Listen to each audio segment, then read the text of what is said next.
Income tax payers के लिए इन दिनों कई सारी उलझने हैं। रिटर्न फाइल करने की आखिरी तारीख खत्म होने के बाद भी आप में से कई लोगों ने रिटर्न फाइल नहीं किया होगा या फिर गलत फाइल कर दिया होगा। बजट के बाद टैक्स बचाने के तरह तरह के तरीके तलाश रहे होंगे। तो आज टैक्स गुरु में मैं इन्हीं उलझनों को दूर करने की कोशिश करूंगा और इसके लिए हम हाजिर हैं लेकर आपका पसंदीदा शो टैक्स गुरु। नमस्कार, मैं लक्ष्मण राय और हमारे साथ इस बार हैं जाने माने टैक्स एक्सपर्ट शरद कोहली साहब। सर, आपका स्वागत हमारे शो में। और कोहली साहब ने कई सारे कैलकुलेशन करके लाए हैं कि बजट में जो भी बदलाव हुआ है किसके लिए फायदेमंद होगा, किसके लिए नुकसान, तो अगले आधे घंटे तक कहीं नहीं जाएगा, क्योंकि हम आपको बताने वाले हैं। अगर अभी भी आपने नहीं फाइल किया है इनकम टैक्स रिटर्न, तो अब क्या है रास्ते। Long term capital gains tax के नियमों में बदलाव से कब होगा नफा और कब होगा नुकसान। अगर आपका सोवरेन गोल्ड बॉन्ड मैच्योर हो रहा है तो कितनी बनेगी टैक्स की देनदारी। इन सारे मुद्दों पर बातचीत करेंगे, लेकिन सबसे पहले बात बजट की। बजट के बाद कई सारे कैलकुलेशन लोगों ने सोशल मीडिया पर डाले, किसको नफा होगा, किसको नुकसान होगा, कैपिटल गेन्स के नियमों में क्या बदलाव हुए हैं। लेकिन उन सारे के बीच में बहुत सारा कन्फ्यूजन भी पैदा हो गया। लेकिन जो टैक्स गुरु का मकसद है, उसी कन्फ्यूजन को, उसी उलझन को दूर करने का आज हम उसी मकसद को पूरा करेंगे। और इसमें आपको बताएंगे कि लॉन्ग टर्म कैपिटल गेन्स के नियमों में बदलाव से आपको क्या नफा होगा या फिर नुकसान होगा, किन हालत में आप फायदे में रहेंगे, किन हालत में आप नुकसान में रहेंगे, इस पर बातचीत करेंगे। लेकिन सबसे पहले कोहली साहब, आपसे मैं समझूंगा कि कोशिश ये की गई है कि लॉन्ग टर्म कैपिटल गेन्स को ज़्यादा से ज़्यादा सरल बनाया जाए, जो आपने कई बार एपिसोड में इस मुद्दे को उठाया भी था। होल्डिंग पीरियड अलग अलग है, टैक्स की दरें अलग अलग हैं।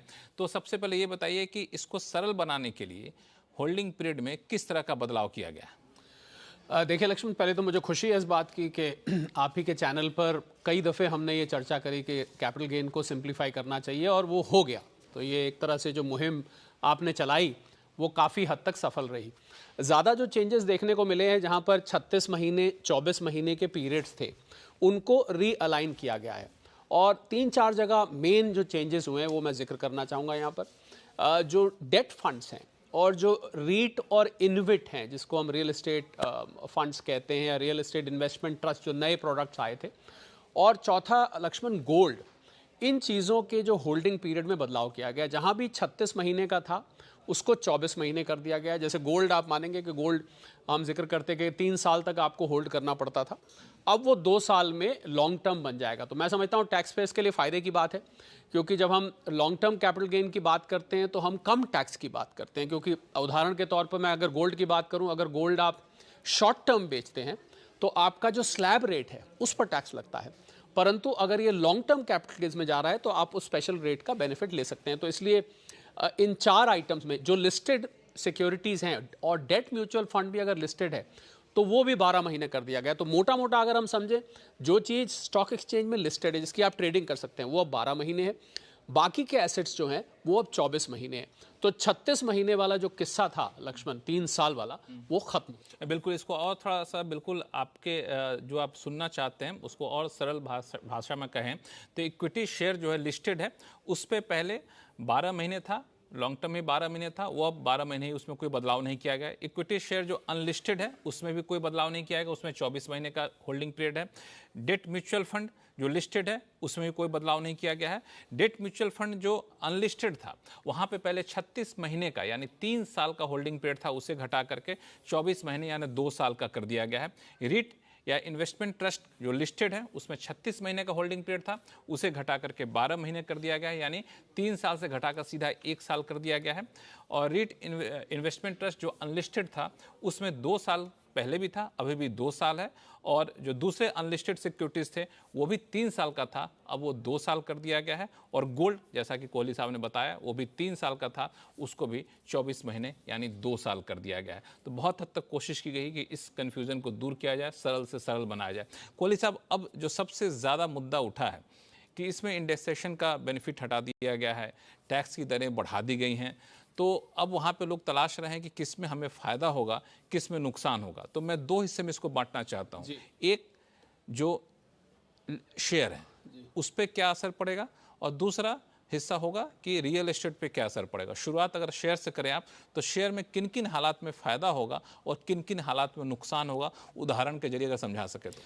देखिए, हमने देखा लक्ष्मण कि जब कैपिटल गेन आपका 2.25 लाख से नीचे जा रहा है, यानी कि मैं 2,25,000 की एक हमने थ्रेशोल्ड बना लिया। तो पहले तो आपको ये बताऊं कि 2,25,000 थ्रेशोल्ड क्यों बनाया, क्योंकि वो एक ऐसा पॉइंट है जहां पर जाके ये उससे ऊपर और नीचे फायदे नफे की बात आती है। और जो टेबल आप स्क्रीन पे इस समय देख रहे हैं, अगर आप उस टेबल को गौर से देखेंगे तो हमने उसमें 5 लाख रुपए की सेल ली है, 2 लाख रुपए का हमने कॉस्ट ऑफ एक्विजिशन लिया है, और आपका जो कैपिटल गेन आता है वो 3 लाख। 112A जो बेनिफिट मिलता है 1 लाख का, वो आपको बाकायदा मिलेगा। और आप देखेंगे कि उसमें टैक्स जो आता है वो आता है 20,000 रुपए का। और यही अगर आप नए स्ट्रक्चर को हम जब देखते हैं, यानी कि अब बदलाव के बाद जबकि कैपिटल गेन को 10% से बढ़ाकर, लॉन्ग टर्म की मैं बात कर रहा हूं, 10% से बढ़ाकर 12.5% कर दिया गया है, तो ऐसे हालात में आप ये देखेंगे कि आपके लिए पुराना वाला जो स्ट्रक्चर था वो फायदेमंद दिख रहा है। आप देख रहे हैं वहां पर स्क्रीन पर 1875 रुपए आपको फालतू टैक्स देना पड़ रहा है इसी हालात में, यानी कि उसी हालात को अगर हम ओल्ड में रखें और जो बजट के बाद बदलाव किए गए उसमें रखें तो 2.25 लाख से नीचे एक बेंचमार्क ऐसा लगता है कि उससे नीचे जो है आपको पुराने वाले में। तो मतलब ये माने कि सेल कंसिडरेशन अगर हमें 5 लाख का है और कॉस्ट ऑफ एक्विजिशन 2 लाख का है, तो ऐसी सूरत में पुराना वाला जो है वो फायदेमंद होगा, नए वाले में ज़्यादा देनदारी आपको देनी पड़ेगी।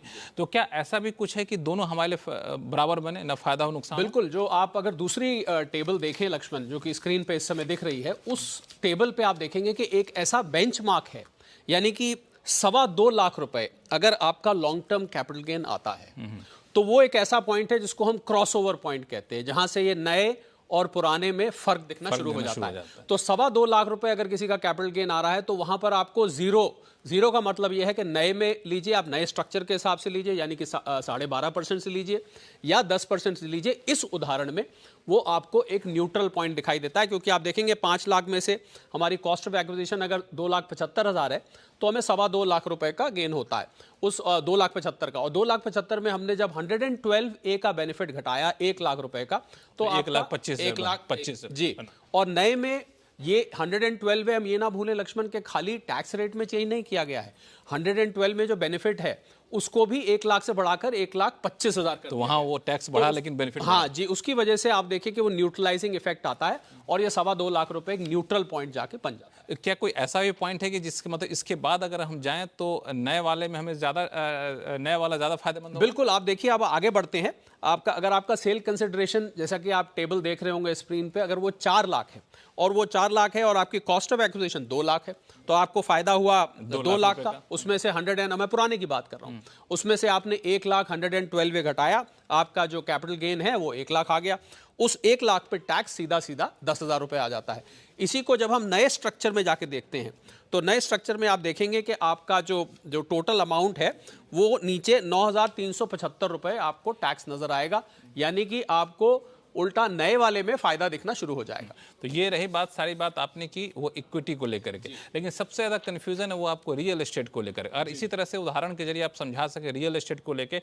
मान लिया जाए किसी ने प्रॉपर्टी खरीदी हो 50 लाख रुपए की, अब उसकी कीमत 1 लाख रुपए में बेच रहा हो, तो पहले वाला उसके लिए फायदेमंद होगा या फिर नया वाला फायदेमंद होगा? जी हाँ, बिल्कुल। अगर टेबल आप स्क्रीन पे देखें जो आपने बोली, जो सेल करी, मैं उसमें थोड़ा सा संशोधन कर देता हूं। हमने 1 करोड़ की, 1 करोड़ की बात, 50 लाख की आपने ली और आपने 1 करोड़ की बेची, तो आप देखते हैं कि अगर आपने वो प्रॉपर्टी ली है मान लीजिए सन 2001 में, मैं पुरानी बात कर रहा हूं, 2001 में आप प्रॉपर्टी लेके चल रहे हैं, तो आपको जो उसकी कॉस्ट ऑफ एक्विजिशन बन जाती, क्योंकि उस समय इंडेक्स 100 रुपए होती थी, 100 रुपए नहीं 100 पॉइंट्स की होती थी। अब जो इंडेक्स है लक्ष्मण इस साल जो अनाउंस की गई थी वो 363 की है, तो उसको जब हम मल्टीप्लाई करते हैं तो हमारा तो कॉस्ट से ज्यादा निकल जाता है, वो 1 करोड़ 81 लाख 50 हजार आ जाता है। तो उसमें आपको बल्कि लॉस आता है और आप कैरी फॉरवर्ड का बेनिफिट भी ले सकते हैं। पर इसी को जब हम नए स्ट्रक्चर में जाते हैं, नए स्ट्रक्चर में मैं फिर याद दिला दूं सबको कि जो कैपिटल गेन टैक्स है वो 20% से घटा के 12.5% कर दिया गया है। तो आप देखेंगे कि इन्हीं फिगर्स को जब हम वहां रखते हैं, यानी कि 2001 में आपने प्रॉपर्टी ली, 2024 में आपने उसको बेची, तो आपके ऊपर 6.25 लाख रुपए उल्टा टैक्स देनदारी आ जाती है। जबकि पुराने में तो टैक्स तो दूर की बात, हमारा लॉस आ रहा था, हम कैरी फॉरवर्ड भी कर। लेकिन इसमें आपने एग्जांपल दिया है 2001 का सेल कंसिडरेशन लिया है, परचेज कंसिडरेशन लिया है। अगर हम इसको 2001 के बाद थोड़ा सा और नया खरीद के, मान में 2017 में किसी ने प्रॉपर्टी खरीदी और अब बेच रहा है, तो उसका क्या होगा? कीमत सेम रहेगी? देखिए, अगर हम उस एग्जाम्पल पे जाते हैं 2017 पे और टेबल को हम फिर से सामने लेकर आते हैं, तो वहां आप देखेंगे कि 1 करोड़ की प्रॉपर्टी थी, 50 लाख आपकी कॉस्ट ऑफ एक्विजिशन थी, और 2017 के मैं उसको और अपग्रेड करके 2020 कर देता हूं, मैं उसको और आगे ले जाता हूं, तो वहां आप देखेंगे कि आपका जो कॉस्ट ऑफ एक्विजिशन है वो करीब 62 लाख बन जाता है, और उस पर जो टैक्स आता है वो 7,43,945 आता है। मैं इस टेबल जो आप स्क्रीन पर दिखा रहे हैं उसका जिक्र कर रहा हूं। और यही जब आप नए स्ट्रक्चर में जाएंगे तो 1 करोड़ आपकी सेल, 50 लाख आपकी कॉस्ट ऑफ एक्विजिशन, और इंडेक्सेशन तो अब आपको मिलेगा नहीं इसमें, तो आप देखेंगे कि आपका जो कैपिटल गेन टैक्स है वो 6,25,000 आता है, यानी कि पुराने वाले में 7,41,000 आ रहा था और इसमें 6,25,000 आता है, तो आपको उल्टा फायदा हो जाता है। क्यों फायदा होता है? क्योंकि जो टैक्स का रेट है लक्ष्मण वो 20% से घटा के 12.5% कर दिया गया, आप ये देखें। और तीसरी जो टेबल जिसका आप जिक्र कर रहे थे और जो कि स्क्रीन पे आप लाना चाहेंगे, एक ऐसा पॉइंट भी लक्ष्मण आता है जहां पर ये न्यूट्रल हो जाता है, ना फायदा होता ना फायदा। तो मैं इसको एक जनरल तरीके से अगर बताना चाहूँ कि लोग कहेंगे ये तो हमने एक कुछ अमाउंट लेके उदाहरण लिए और इसके तो लाखों करोड़ों परम्यूटेशन कॉम्बिनेशन बन सकते हैं, तो आप ये समझिए कि जहां पर आपकी कॉस्ट ऑफ एक्विजिशन बहुत ज़्यादा कम है तो उसमें हम इंडेक्सेशन अगर लगा भी देते हैं तो वो उतना ज़्यादा बढ़ता नहीं है। तो ये आप ध्यान, या फिर ऐसे सिचुएशन है कि कॉस्ट ऑफ एक्विजिशन आपने ऐसे साल में खरीदा है जहां इंडेक्स लगाने के बाद भी इतना फर्क नहीं पड़ रहा है, ऐसे हालात में आपको जो नया वाला रिजीम है, यानी कि जो नया रिजीम नहीं कहता मैं, नया वाला जो बजट के बाद चेंजेस हैं उसमें आपको उल्टा फायदा हो जाएगा, क्योंकि टैक्स का रेट आपका घट के नीचे आ रहा है। शायद यही वजह है कि सरकार ने भी कहा कि 80% लोगों को इससे फायदा होगा। बिल्कुल फायदा, लेकिन यह कि उस 80% में आप हैं कि नहीं वो आपको तय करना। उदाहरण के जरिए इन्होंने अच्छे समझा दिया शरद कोहली जी ने। तो अगर आपको कोई कन्फ्यूजन हो तो इस वीडियो को बार बार देखिएगा, आप यूट्यूब पर भी उपलब्ध रहेगा आपके लिए। और फिर भी उलझन रहे तो आप tax@moneycontrol.com पर लिखिएगा, हम उस उलझन को दूर करने की कोशिश करेंगे। अब शुरू करें सवाल जवाब का सिलसिला। जरूर। चलिए सबसे पहले शुरुआत करते हैं वाराणसी से, जहां से अमितेश जी फोन लाइन पर जुड़ चुके हैं। अमितेश जी बताएं क्या सवाल आपके पास?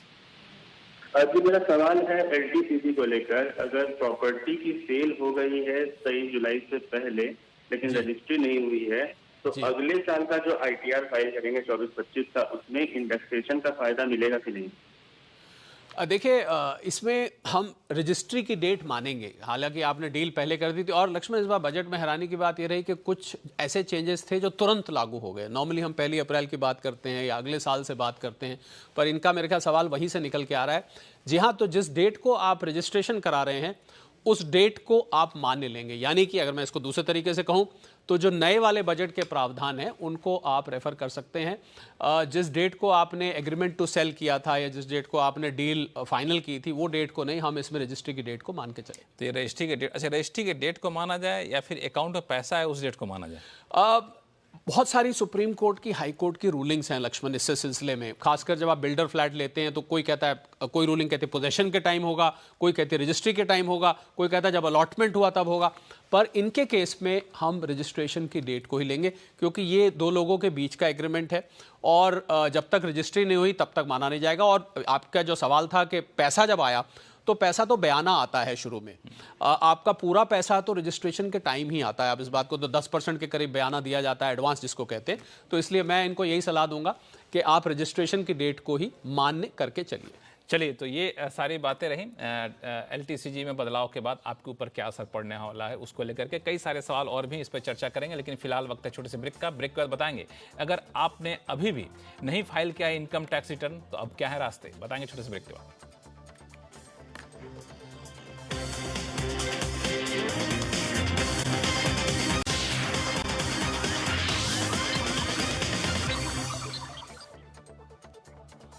चलिए ब्रेक के बाद एक बार फिर सबका स्वागत है। आप देख रहे हैं टैक्स गुरु और हमारे साथ हैं जाने माने टैक्स एक्सपर्ट शरद कोहली सर। सर लोगों के सवाल तो कई सारे आ रहे हैं, लेकिन इससे पहले चूंकि अभी 31 जुलाई की तारीख खत्म हुई है, अभी भी कई लोग ऐसे हैं जिन्होंने इनकम टैक्स रिटर्न फाइल नहीं किया है। तो पहले उन लोगों के लिए बताएं जिन्होंने फाइल नहीं किया, अब उनके पास क्या रास्ते हैं? जी हाँ, मुझे याद है 31 जुलाई की रात को 12 बजे तक लोग अपने कंप्यूटर्स पे लगे हुए थे, किसी का हैंग हो रहा था, कुछ हो रहा था। पर अगर रह भी गया है किसी वजह से, कई दफ़े कोई कारण हो सकता है, आपकी तबीयत ठीक नहीं है, कोई डेटा अवेलेबल नहीं है, टैक्स नहीं पे हो पाया, नहीं हुआ है, तो कोई चिंता की बात नहीं। 31 दिसंबर 2024 तक का आपके पास समय है। और 31 दिसंबर 2024। जी हाँ, और मैं 3 भागों में बांट देता हूँ लोगों को। जिनकी इनकम बिलो टैक्सेबल है वो तो बड़े आराम से फाइल कर सकते हैं, कोई पेनल्टी भी नहीं है। जिनकी 5 लाख तक की इनकम है वो 1,000 रुपये मात्र सेक्शन 234F में फीस जाती है। मैं पेनल्टी नहीं कहता क्योंकि वो मैंडेटरी फीस है, उसको दे के फाइल कर सकते हैं। और ज़्यादा से ज़्यादा ये 5,000 रुपये लगती है। पहले आपको याद होगा 10,000 होती थी, अब तो वो कम कर दी गई है। तो 31 दिसंबर तक आप 5,000 रुपये दे के, अगर आपकी 5 लाख से ऊपर की इनकम है, आप उसको फाइल कर सकते हैं। कोई चिंता की बात नहीं है। कोई एक अंग्रेजी में कहावत है, no heavens have fallen down, ऐसा कुछ नहीं हुआ है। आप छोटी सी फीस देके उसको फाइल कर सकते हैं। एक और मुद्दा कि जिन्होंने फाइल कर लिया है लेकिन अब उनको कुछ लगता है गड़बड़ हो गया जी, तो कोई रास्ता, कब तक का रास्ता है? यहाँ भी लक्ष्मण कोई चिंता की बात नहीं है। गलती, टू एयर इज ह्यूमन, इंसान से गलती होती है, तो आप उसको रिवाइज कर सकते हैं। 31 दिसंबर तक का आपके पास समय है, आप इसको फाइल कर सकते हैं। लोग सोचते हैं हमारे पास इंटीमेशन आ जाएगा उसके बाद हम नहीं कर सकते। बिल्कुल आप कर सकते हैं।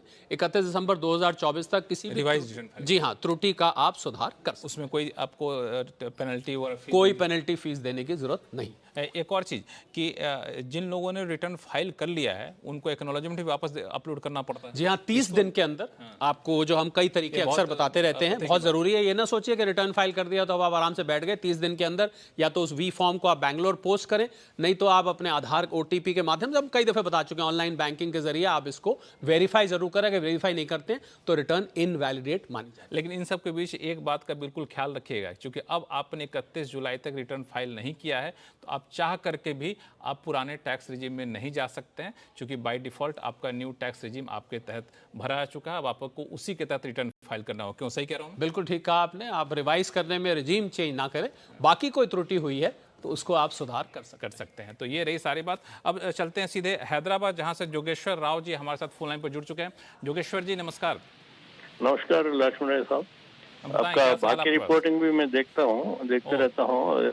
सो बाकी ये सब रिपोर्टिंग करते हुए भी ये काम इतना डेडिकेशन के साथ आप करते हैं, दैट इज वेरी सराहनीय। धन्यवाद आपका हौसला बढ़ाने के लिए, और ऐसे ही आप हमारे शो को देखते रहिए और अपना फीडबैक देते रहिए। बताइए, टैक्स को लेकर क्या? कोहली साहब को भी नमस्कार। उनका भी स्पष्टता के साथ जो रेजोल्यूशन देते हैं, I admire that also. I am coming to my question now. Hello, हाँ बताएं। दिस इज एक्चुअली ये फाइनेंशियल ईयर 2024-25 के संबंध में है। This after this budget, this financial year दो भाग में बट गया है, that is before budget and after budget, because of capital gains taxes का वेरिएशन होने की वजह से। मेरे सवाल जो है इस संबंध में, स्पेशली मेरा सवाल जो है लॉसेस के संदर्भ में है। मतलब 1 अप्रैल से 23 जुलाई तक दैट रेट्स एक तरह है, और पोस्ट बजट 24 जुलाई से 31 मार्च तक, मार्च 25 तक दूसरा रेट्स है। तो मेरा सवाल ये है कि अगर ये प्री बजट सेशन में लॉसेस के साथ एंड अप हुआ है वो session, and post budget session में मैं कुछ गेन्स कर पाऊंगा, तो ऑफसेट का सिनेरियो कैसे रहेगा? और दी फर्स्ट हाफ में, that is pre budget session में मैं कैपिटल गेन्स के साथ एंड अप हुआ है, एंड सेकंड सेशन में मैं लॉसेस के साथ एंड करता हूँ। तो how this offset scenarios will be there? And one more question is LTCG का 1.25 जो एग्जम्पशन जो है, दैट प्री बजट सेशन में भी लागू होगा? अगर नहीं तो पोस्ट बजट सेशन में वो rest of the 25,000 post budget session में कैरी फॉरवर्ड एप्लीकेबल होगा? And the last question is, बहुत ही बेहतरीन सवाल है आपके पास, और इन सभी सवालों का जवाब देंगे कोहली साहब। बहुत बढ़िया। देखिए, योगेश्वर जी ने बहुत अच्छी बात पूछी। इन्होंने प्री बजट पोस्ट बजट बना दिया। अगर अच्छी बात है, उन्होंने कही कि ये साल 2 में स्प्लिट हो गया है। पर योगेश्वर जी, मैं आपको ये बता दूं कि इसमें जो कैपिटल गेन के आपके सेट ऑफ हैं और कैरी फॉरवर्ड है, उस पर कोई फर्क नहीं पड़ेगा। सिर्फ रेट में चेंज हुआ है। इक्विटी की अगर आप बात कर रहे हैं, 10% से 12.5% हो गया है, प्रॉपर्टी में 20 से 12.5 हो गया है। तो बीच में एक वो पड़ाव है। और ये जुलाई के बजट्स जब आते हैं, जब भी आता है जुलाई का बजट, नॉर्मली जब नई सरकार आती है तो ऐसा ही होता है, तो एक बीच में पड़ाव आता है, 2 हिस्सों में बढ़ जाता है। तो उससे कोई फर्क नहीं पड़ेगा। 112A की आपने बात करी 1,25,000 की, आप इस पूरे साल का 1,25,000 रुपए का बेनिफिट अवेल कर सकते हैं। 1 लाख को आप भूल जाइए, आप यही मान के चलिए कि आपके लिए इस साल का 1,25,000 रुपए का 112A का बेनिफिट है। पर आपके एनालिसिस को मैं लक्ष्मण इनके दाद देना चाहेंगे, क्योंकि बहुत कम लोग इतनी बारीकी से इस चीज़ को समझते हैं और इन्होंने बड़ी बखूबी उसमें कुछ प्री बजट, पोस्ट बजट, ये नॉर्मली पार्लियामेंट्री टर्म्स होती है, वो उनका भी इन्होंने इस्तेमाल किया। चलिए जोगेश्वर जी, उम्मीद करता हूं कि आपके कंफ्यूजन दूर हो गए होंगे। में आप थोड़ा टाइम दे के सोचेंगे तो इसका ये सवाल और जवाब के बियॉन्ड कुछ सवाल रहेंगे सर। बताइए कि आपके मन में कोई सवाल, आपके मन में कोई सवाल अभी बचा हुआ है, बताइए। हम लोग हैं यहाँ पे, तसल्ली से आपके सवालों का जवाब देंगे। बताइए क्या उलझन है। Okay, that is post budget session में मैं 3 लाख ये लॉसेस इंकर करूंगा। प्री बजट सेशन में 5 लाख कैपिटल गेन्स इंकर करूंगा जी। Then in this case that 2 lakhs offset हो जाएगा करके आप बोल रहे हैं। जी हो जाएगा। Okay, I cannot detail here. I cannot fully explain my mind here, but some complications दिख रहा है मुझे। नहीं, मैं ये कहूँगा जोगेश्वर जी कि इन्होंने जैसा बताया उसको मानिए और आप उसको कैलकुलेट करिए। फिर भी कोई कंफ्यूजन रहेगा तो हम लोग हर हफ्ते ये शो लेकर के आते हैं, और चूंकि इसका तो काम आपको पड़ेगा फाइनेंशियल ईयर खत्म होने के बाद असेसमेंट ईयर में जा करके, तब तक आपके मन में जितनी भी दुविधाएं हो आप बिल्कुल कागज़ पे लिख लें। जितना बेहतरीन तरीके से आपने अभी पूछा, आप दोबारा पूछिएगा, फिर दोबारा आपको सवालों का जवाब देंगे। तब तक देते रहेंगे जब तक कि आपकी सारी उलझनें दूर नहीं हो जाती है। बिल्कुल निश्चिंत रहिए, आप सवाल लिख के भेजिएगा, आपके पास फिर हम संपर्क करेंगे अगर कोई कन्फ्यूजन हो तो। लेकिन जैसा इन्होंने कहा कि post budget, pre budget, financial year को मत जोड़िए, पूरा फाइनेंशियल एक ही तरह से मान के चलेंगे तो ज़्यादा बेहतर होगा। चलिए अब शुरू करते हैं, अगला सवाल लेते हैं। ऋषिराज जी के पास चलते हैं। ऋषिराज जी उदयपुर से हैं, फोन लाइन पर जुड़ चुके हैं। ऋषिराज जी नमस्कार, क्या सवाल आपके पास? हाँ नमस्ते लक्ष्मण जी, मैं उदयपुर राजस्थान से बोल रहा हूँ। जी नमस्कार सर, मेरा प्रश्न ये है कि मैं अपने म्यूचुअल फंड के जो यूनिट्स है मैं अपने बेटे को गिफ्ट करना चाहता हूँ जी। तो क्या ये संभव है, और क्या इसमें वो डीमेट अकाउंट में नहीं है म्यूचुअल फंड यूनिट? अच्छा डीमेट जी फॉर्म में ऋषिराज नहीं जी, है। समझ गया। जी ऋषिराज जी, आप बिल्कुल बेटे को गिफ्ट कर सकते हैं। अगर आपका बेटा माइनर है, यानी कि 18 साल से कम उम्र का है, तो उस म्यूचुअल फंड के यूनिट से जो इनकम आएगी वो आपकी इनकम में क्लब हो जाएगी। अगर आपका बेटा मेजर है, 18 साल से ज़्यादा उम्र का है, तो आपके बेटे की इनकम मानी जाएगी और गिफ्ट पे कोई टैक्स भी नहीं है। आप जब देंगे, आपके हाथ में भी बेटे के हाथ में भी ये सेक्शन 56(2) में जो स्टिपुलेटेड लिस्ट है उसमें आता है ये रिश्तेदारी, और उस पर कोई टैक्स नहीं लगेगा। बिल्कुल आप कर सकते हैं, और इसका डीमैट है या नहीं है इससे भी कोई अंतर नहीं पड़ता टैक्सेबिलिटी पर। चलिए तो आप बिल्कुल निश्चिंत हो जाइए, और फिलहाल वक्त है छोटे से ब्रेक का। ब्रेक के बाद बताएं कि आप में से अगर किन्हीं का सोवरेन गोल्ड बॉन्ड मैच्योर हो रहा है तो उस पर क्या बनेगी टैक्स की देनदारी, बताएंगे छोटे से ब्रेक के बाद।